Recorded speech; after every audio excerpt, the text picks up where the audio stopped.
AEW just keeps giving us banger after banger after banger episodes of Dynamite, Collision, and it feels like free pay-per-view content on weekly shows that outdoes WWE PLEs.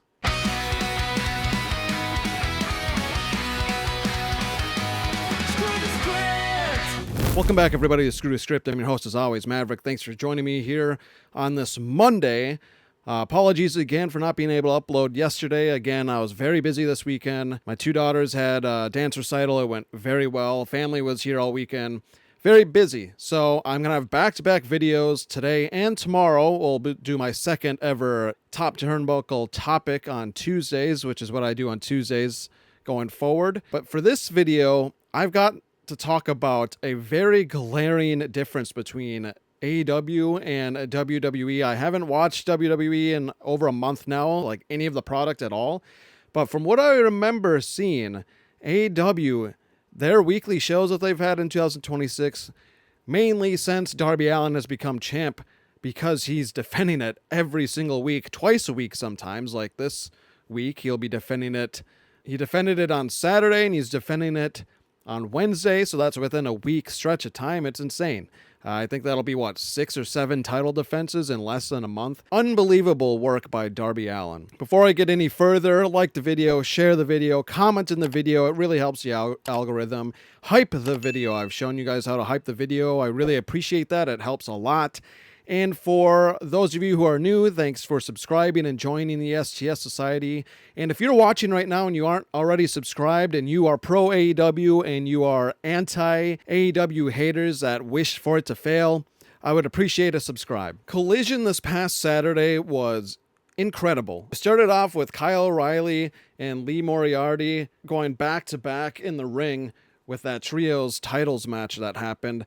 I really want to see a segment with the two of them. I think they would be incredible against each other one-on-one in a technical bout for a title of some sort. Please give me that, AEW. Shane Taylor took a ridiculous leg drop.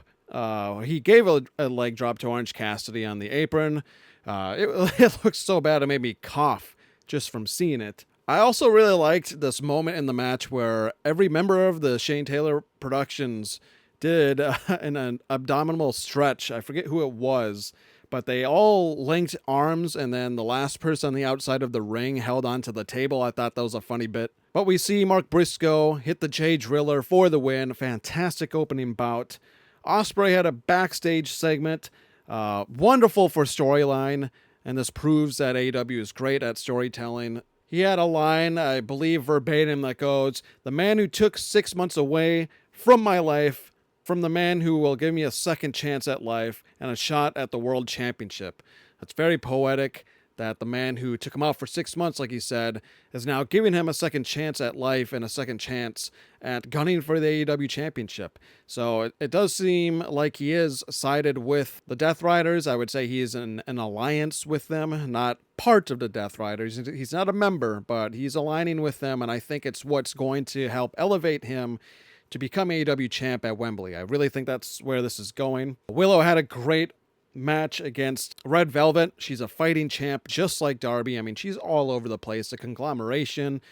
She just had the women's tag titles. She's still got the TBS title. She is a worker. Willow Nightingale shows you how women's pro wrestling should be handled. And then Sammy Guevara had a great promo backstage prior to his match with Darby Allin. 2 of the 4 pillars going at it in the main event tonight was absolutely fucking magic. Before that match, we saw Ciampa and Briscoe get at it backstage. It actually led out to the crowd, and I believe Briscoe came out on top in that exchange and then said that they're gonna have a no count out or false count anywhere match or something like that on the 3-hour special show, which I'll go over in a second here. Swerve returned and attacked Bandito this past weekend or Friday at ROH's Super Card of Honor.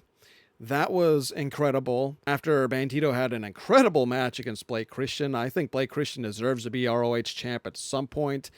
I think he's phenomenal. The first time I really got familiar with him was when I was at Dynamite last year. Kenny Omega had a match against him, and it was the opening bout, and it was really, really good. I like Blake Christian. I hope he continues to get pushed like that. We saw Davis and the Dogs come out on top against the Rascals. I really actually like that trio. Davis and the Dogs is what I like to call them. It sounds like a rock band, but I think it's kind of clever. And a fun, very, very fun thing that I want to touch base on before we get to the main event recap.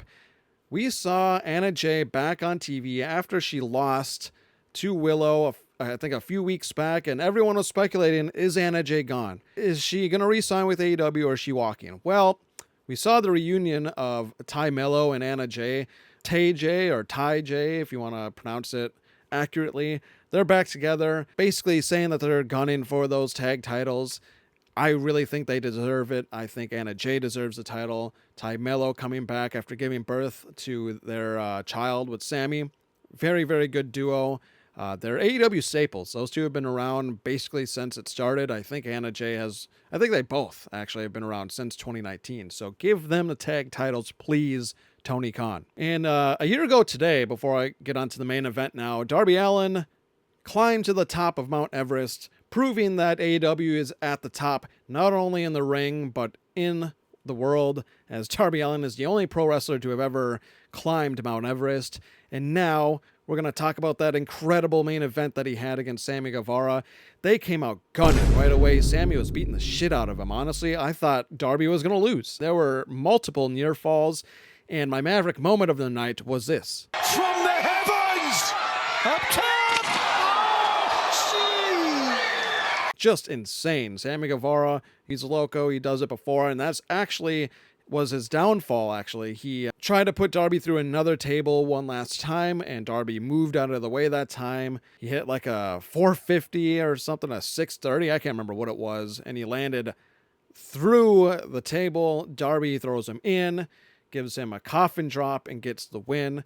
And there was an interesting spot where Darby Allin deserves a fucking Oscar for this, where he sold the hell out of passing out. He was about to get up after reversing, I think, a move from Sammy, and then he just collapsed, and it looked like he passed out. And for a second, I was like, oh shit, is this legit? Is this not a work? It was, but he did a very good job at selling there. Darby Allin is such a damn incredible AEW champ. I'm honestly going to miss it when he does ultimately lose. I really don't see him beating MJF.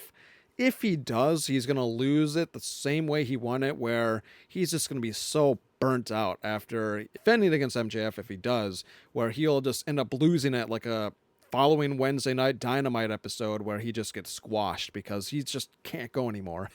And now for Double or Nothing news. They are the second largest gate ever for AEW in the US. That is incredible. So for all the AEW haters saying that they're still failing, that the TV deal is not going to happen, I doubt it, because look at these numbers that they're doing.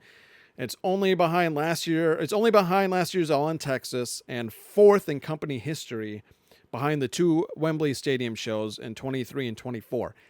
That is really, really fucking good. And there is no way you can swindle around that. For people that want to hate on AEW, try me in the comments if you want, because you're just going to look foolish. You'll probably end up on my DDT segment at some point. And now, look at this. This is why I titled the video the way I did. The thumbnail and everything. Look at this. This is literally a pay-per-view worthy card for the 3-hour special coming up on Wednesday. And I'm just going to say it. It's better than WWE PLEs in recent time, with TKO holding control of WWE. And it's why I stopped, and it's why you should stop, because they do not put on quality shows like we're going to get on free TV. Obviously, free as in it's your regular subscription that you have to whatever you have. I use HBO Max. We got my AEW now. You're not paying any additional costs to watch this banger of a show that we're going to get on Wednesday. I mean, look at this. Darby Allin versus Mike Bailey. That's going to cook. 8-women tag match. That's going to be really good. O'Reilly and Moxley for a Continental Championship Eliminator match. That's going to be really good. World Tag Team title match between FTR and the Conglomeration. That's going to be great. Shibata and Ospreay is going to be really good. Ciampa and Briscoe, anything goes match. Divine Dominion, the 5-minute championship eliminator. If you can last 5 with them, you can get a title shot. Swerve Strickland's going to return and probably cut an in-ring promo. That is insane for a weekly show. That is no extra cost from your wallet. and it is going to be pay-per-view level material. I cannot wait for Wednesday. Let me know down below what match from that laundry list of a lineup, just a banger show. Let me know what match you're excited for most. Other pro wrestling news, Ring of Honor. I know I touched briefly on it before, but they brought back their classic black and red ring canvas from this past Friday's show. I thought that looked phenomenal. Paul White signs a new AEW contract. The Big Show, Paul White, he is here to stay, so that's also some good news. And look at this, everybody. This is very interesting. Could just be, playing around on socials, but Kairi Sane officially followed Tony Khan very recently on her socials. You can look it up on Instagram. Are we about to see Kairi Sane in AEW? I said before, I'll say it again. She is the one I'm most excited for AEW to potentially sign. That and the New Day. I know the New Day is not for everybody, but I think PG really held them back because PG holds a lot of pro wrestlers back. I think once you give them a platform like AEW where they can perform how they want to, but promos probably how they want to, or at least have way more freedom with promos, and do all kinds of fun things backstage with Kenny Omega, with Adam Cole. I mean, all of them in unison can probably plan a new video game or along the lines of that in the future. I think it's great for business for AEW. So those two pickups, the New Day and Kairi Sane, are what I'm most excited for. Kairi Sane still at the top, though, because I think she would really, really boost the AEW women's division. And lastly, before I get to this video's DDT segment, breaking news, MLW and Stardom announced a strategic alliance today. The partnership brings together two globally recognized promotions, which will create the new opportunities for athletes and deliver compelling content for fans worldwide. The move continues to accelerate the international expansion for MLW, which has existing relationships with prestigious organizations such as New Japan, CMLL, eventually AEW as well. Like MLW, Major League Wrestling, is having a great year. And we bring up TNA for a second. I'm going to bring it up because here's more proof. I think MLW is doing better than TNA in 2026. I think CMLL is, Stardom, so many others. I know that the AEW haters for a while before the numbers came out, and I'm not a big numbers person, but they are, so I'll use their argument against them, where they were saying TNA was going to overcome AEW as the number 2 U.S. promotion. Bunch of bullshit, not even close. And I think MLP is going to be better in TNA. MLW is going to be better in TNA. I've gone through this before. You get the point. So I think it's just a fun slap in the face to those E-stands, to the anti-AEW assholes that want AEW to fail, but they're seeing the promotion, TNA, that partnered with WWE, which is the only promotion that these people that hate AEW really want to cheer for, it seems like. TNA has just not been doing very well in 2026. And now on to this video's DDT segment. I've got two.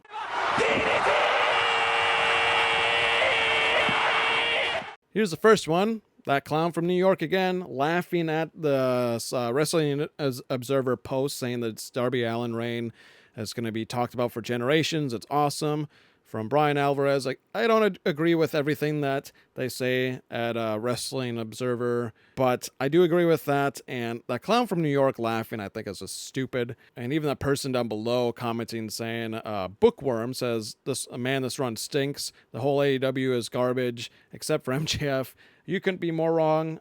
MJF is great, but AEW is great as a whole. Darby Allin is a better fighting champ than WWE has seen in probably 10 years. And the other one is this. Jaden18. Hey, Ace Humphreys, how many titles has Andrade won since his return? So I agree with this person because Ace Humphreys down below says, WWE fires Andrade, AEW brings back Andrade, WWE fans, Andrade is washed, Andrade when he gets locked in at AEW. And look at that.